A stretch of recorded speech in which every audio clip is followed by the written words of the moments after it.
What's going on, champions? Hello, everyone. My name is Brandon Sugar, the owner and founder of Sugar Unlimited. I served 6 years in the United States Army and deployed once to Afghanistan and Iraq. And I've been featured in over 11 different major publications, such as the Jacksonville Business Journal, the Huffington Post, BuzzFeed, and Business.com, just to name a few. So, hello, everyone. Just glad to be able to share with you all for a few minutes today, and I'm going to be speaking to you all about branding. And so, at my company, at Sugar Unlimited, we use our graphic design expertise to help you create a brand that you love. We want to help you to maximize your brand and digital presence. And something that I have found that is particularly beneficial for entrepreneurs is understanding the importance of branding and how it can be beneficial to your business. So, the first point that we're going to cover is brand association and how it positively affects your business. The second point that we are going to discuss is how branding can negatively impact your business more from a social media standpoint. And then we will close with three key things that every business should have in place for social media. All right. So, for the first point, brand association and how it positively affects your business. First and foremost, we want to define and have a definition for what is branding. And according to entrepreneur.com, branding is the marketing practice of creating a name, symbol, or design that identifies and differentiates a product from other products. This is key. That's very key. It's a very good, solid definition. And what your branding will do for your business, it helps people to understand what your business is about and what they can expect from your business. And what that does is it completely sets them more at ease about working with and utilizing your product or service. For example, Domino's recently did commercials where they showed people at their farms and showed where exactly they get their ingredients from. Now you have a good frame of reference for what actually takes place at that establishment. You know what good ingredients are going into the product or service, and so in your mind you don't feel as if you're walking into this completely unknown realm. This is all due to branding, your marketing, how you present yourself is vital and very, very important. Also, branding will help create a positive mental association with your business. Let's take, for example, McDonald's. They have the tagline of I'm loving it, right? Because that is what they want you to associate loving with their brand, with their system, with their restaurant. And utilizing your branding properly, it allows you to reach across multiple platforms 24/7. Because guess what? You and I, we have to sleep. Your branding, however, never does. Your branding is there for you whether you are awake or asleep, or whether you are in a certain physical location or not. Sort of reverting, using McDonald's again, even on certain sandwiches, I believe it's a McGriddle, they have even seared the M right into the top of the bun to always give you the sense of, hey, here's where this comes from. Here are the people, right? Here's the business. Here's the franchise that is bringing you this tasty sandwich or meal. And you would like to do the same for your business. There are multiple ways that you can reach people. You can do flyers. Your logo, of course, that's key. Having your logo, doing flyers, doing business cards, envelope, letterhead, standing banners, and so on and so forth. That helps you to get have top of mind awareness with your target audience. And we'll speak a little more about target audience a little bit later. But really connecting with the people you're marketing to is of vital importance in branding. There's always an opportunity, and you can think of it this way: even something as seemingly small as a signature block is an opportunity for you to ensure that people see your brand. They always have a visual reinforcement for your branding. When you see the logo of, let's take Burger King for example. When you see that sandwich with the letters in between it for the logo, you already start thinking, oh, you know what? I can have it my way there.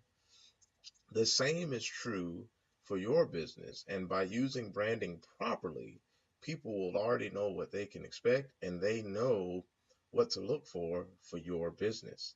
And that is key because once you get to the point where they see your logo and they start thinking about the great product, benefit, and service of your business, you set yourself up not only for new customers, but also for repeat customers. So I cannot stress enough to you just how vital and how important branding is. I'm sure that you are familiar with the adage of first impressions, right? You know, make a great first impressions. First impressions last a lifetime. That's very true. And how so if you do not have proper visual association along with your business, it is a huge, huge missed opportunity. So that is covering how brands can positively affect. Now, for the next step, let us examine the social media aspect of branding because that is certainly a part of it. First and foremost, if you do not have social media, it is a huge detriment that can negatively affect your business majorly. The reason for that is this: each generation will drive the economic, I would say, economic state, right? So you go from, we have baby boomers, and then of course then you have Generation X, and then you move on to the millennials. Millennials right now are our current driving factor. Our largest economic stimulators, if I will, are largely millennials. And with millennials, they are highly, highly technologically savvy, meaning social media, different, of course, different devices, internet, anything technologically sound, you can rest assured that they are all over it. And so if your business does not have a way, if you're not on certain platforms, if you don't have certain platforms like a Facebook, a Twitter, Instagram, Snapchat, any or all of the above, then it's a huge missed opportunity to connect with the folks who are generating and driving the revenue. And what makes that so key about having a social presence is because this is the way that they, let's see, validate and see how credible you are. For example, if you go to someone generally now and ask, or tell them about your business, and they can't go and do this, and they can't .com you or they can't .org you, they're really inclined to believe that, man, that's kind of weird. This person does not have an online presence. If they cannot find you socially, that's also very strange to them because, contrary to popular belief, millennials are very particular about where they choose to spend their income. So the less you are on the different platforms socially, the less traffic is going to come your way, primarily because this is the driving force behind it. So now that we've established our foundations, let's look at a few points. As we just covered, it can definitely tarnish your reputation if you poorly execute your social media. So, for example, if you go to, let's say you visited Sugar Unlimited's Facebook page, and I had poor quality imagery on there. If I am not presenting myself or presenting my business professionally, that is of detriment. So you always want to be sure to maintain a proper social presence, and that way people will know, oh, this is what this business is about. This is what this organization is about. You want to make sure that you have nice, solid quality social media platforms because, again, this is the way that our society has moved to, has curved to. And then additionally, not having a social presence is, again, huge missed opportunity. Your business will lack reach, and that is largely important.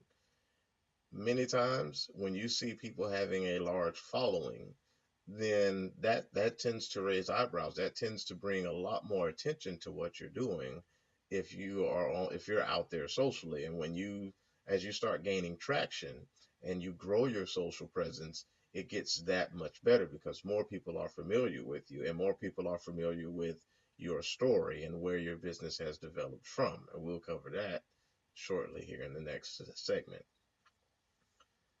And then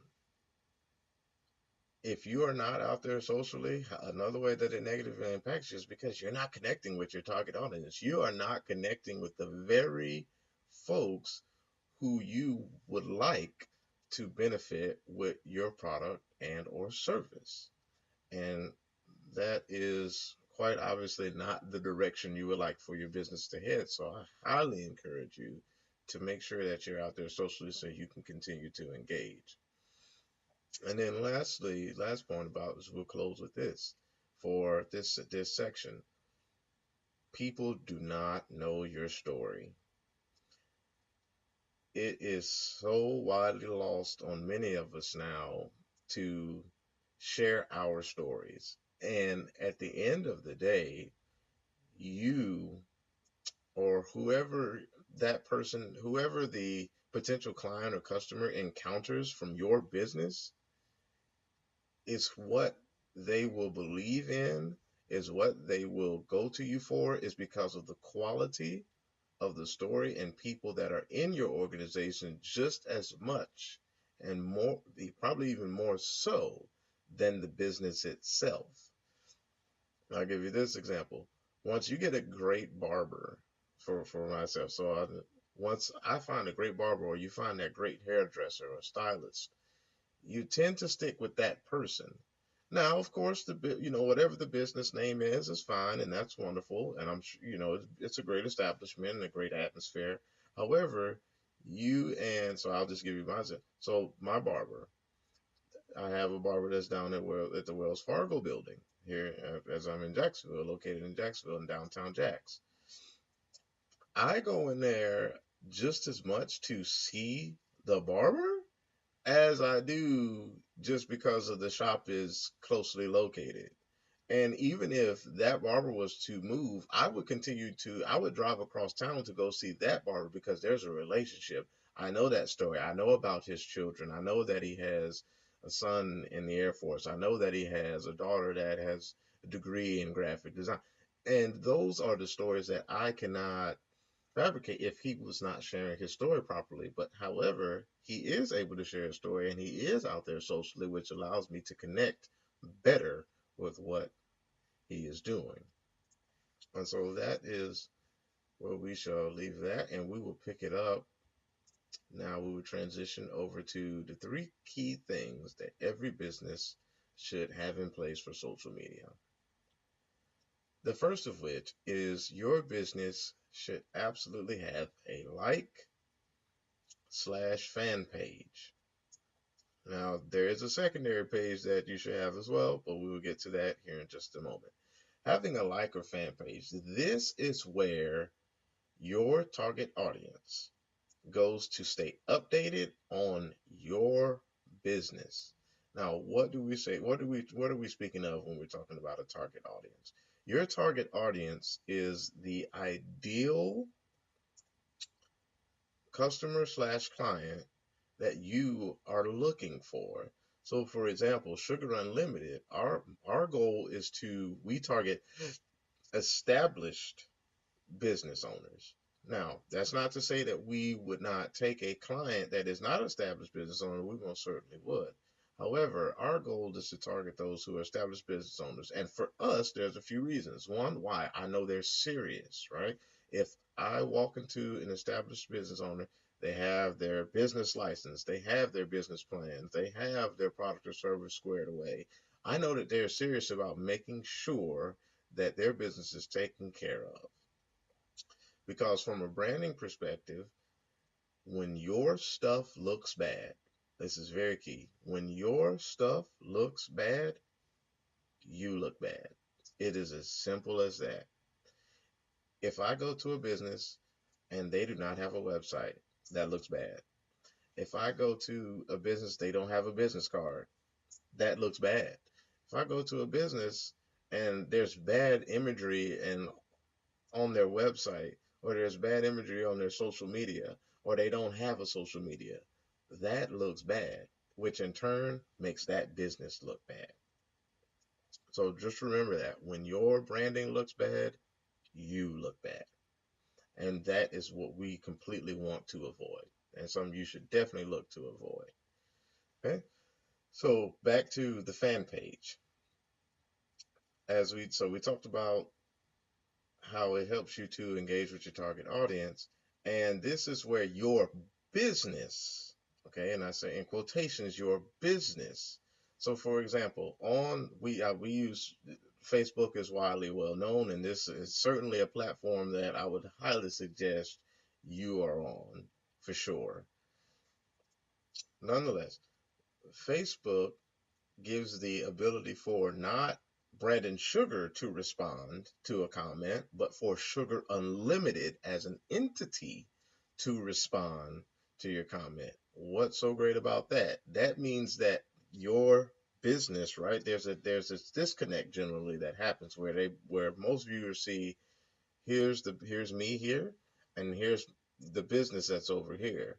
Whereas this fan page brings it where we're both in the same space. It bridges the gap, if you will, between your business and your client slash customer base. And so your business is able to interact in real time with the very people who are utilizing your products and services, as well as any potential new clients slash customers that will use your or use your benefit from your product or service. And so this is where you'll see where it says, oh, Wendy's responded back with X comment. Hey Joe, glad you were able to try our new sandwich and enjoyed it.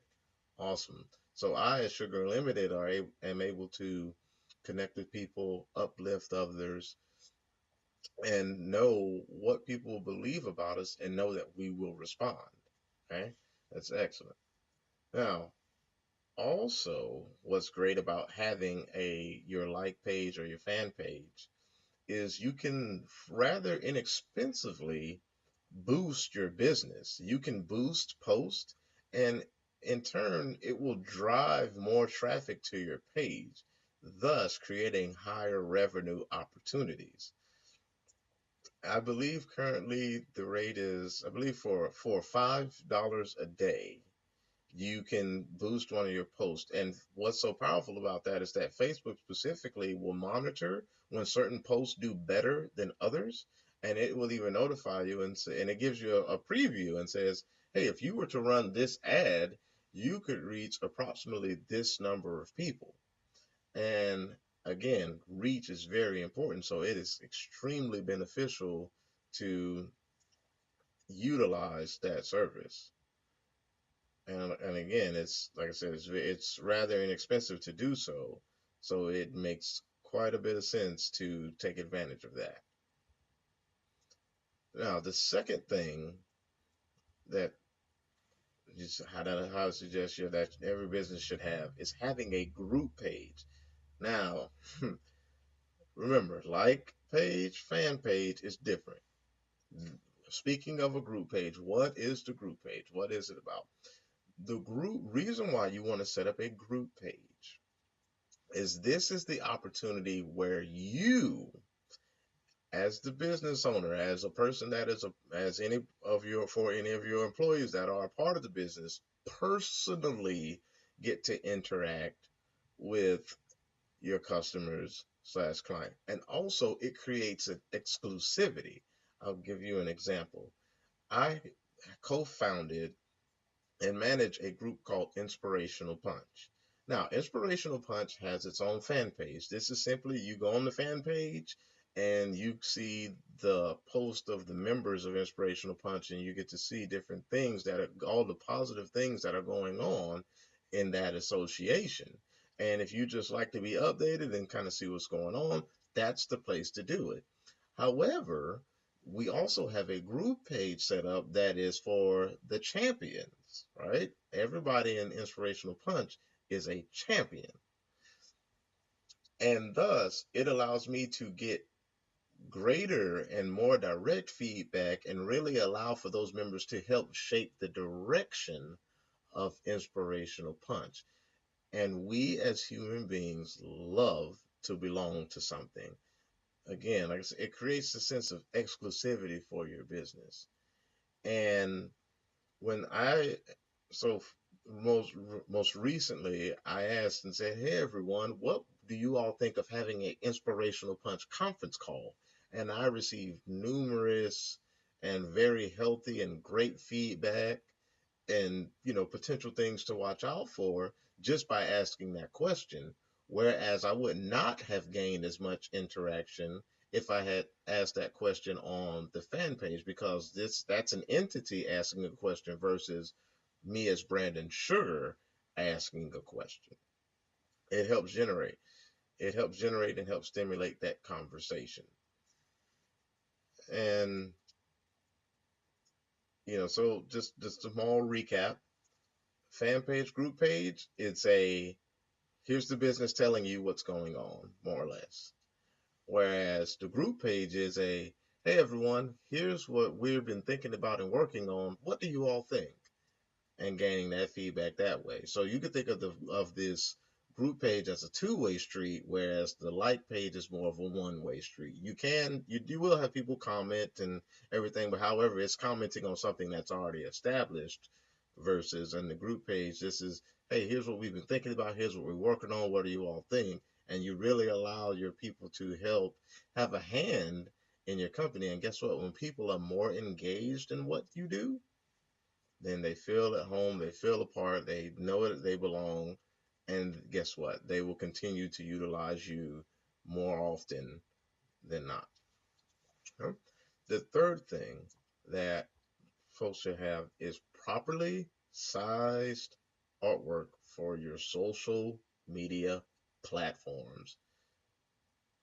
I cannot stress to you enough how important it is to have solid quality artwork. The reason being is not so much the artwork itself versus helping it to maintain your brand identity.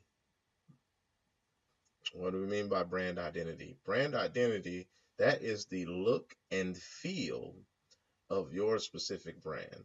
So at Sugar Unlimited, we have our colors are green, white, and black primarily. And then we have a secondary brown for our colors. And that is to reinforce our military foundation, our military background. And every time you see those colors, and you see those chains, because the Sugar Unlimited breaks through those chains. Every time you see those chains, it helps your mind to identify, oh, that's Sugar Unlimited right there. And you want for when people see you socially to have that same identity maintained. Just like with McDonald's, every time you see them, you're going to see it in red and yellow. You're not going to see a random blue yellow on something somewhere unless it's a very niche deal or a very specific targeted thing. It's very, like I said, very niche, very specific, very one time. Generally speaking, you're always going to see the yellow M. You're always going to see that red background. At Sugar Unlimited, you're always going to see the white with the green. You're always going to see those chains. And maintaining the brand identity, as we discussed, is important because as you go across different platforms and different apparatuses, you want to make sure that your branding is in tip top shape, that is completely squared away. So that way, no matter when someone sees your branding or where they see it, they always can identify your business out of the many businesses that are out there. And trust me, if you have not, just take a look at some businesses that do not have their branding squared away. Because remember, when your stuff looks bad, you look bad, and we certainly do not want you to look bad. So, in closing, let's do a small recap. We have covered how branding and your brand association positively affects your business, how it can negative, how more from a social media standpoint, how branding can negatively impact your business. And then we also discussed three key things that every business needs in place for social media. And as we conclude, if you need any help, feel free to kindly reach out to us. Just kindly visit brandonsugar.com. You can email me at brandon@brandonsugar.com, or you can kindly reach out to me and give me a call for my work. It is 931-220-5685. And as we close, the reason why this branding is so important is because it helps create a the right environment and creates a proper environment for your business, which we definitely want you to have. And so if you know that your branding is not squared away, it's not where it needs to be, then it's time for you to make sure that you do it prior to launching big, because once you step out there, you cannot take it back. And we want you to make sure that your best foot is being put forward. And the last thing that I will say is that make sure that you set aside a budget that you can spend on branding, because there is a cost associated with it. Just in the same way that you have to set aside money for a building if you're going to work from a building or if you're going to work from an office. Advertising and branding, there's a cost associated with that as well. And just be sure that you set aside a proper budget to take care of your branding and your design needs. And hopefully this has been of high benefit to you. And I look forward to helping anyone who has questions. Take care.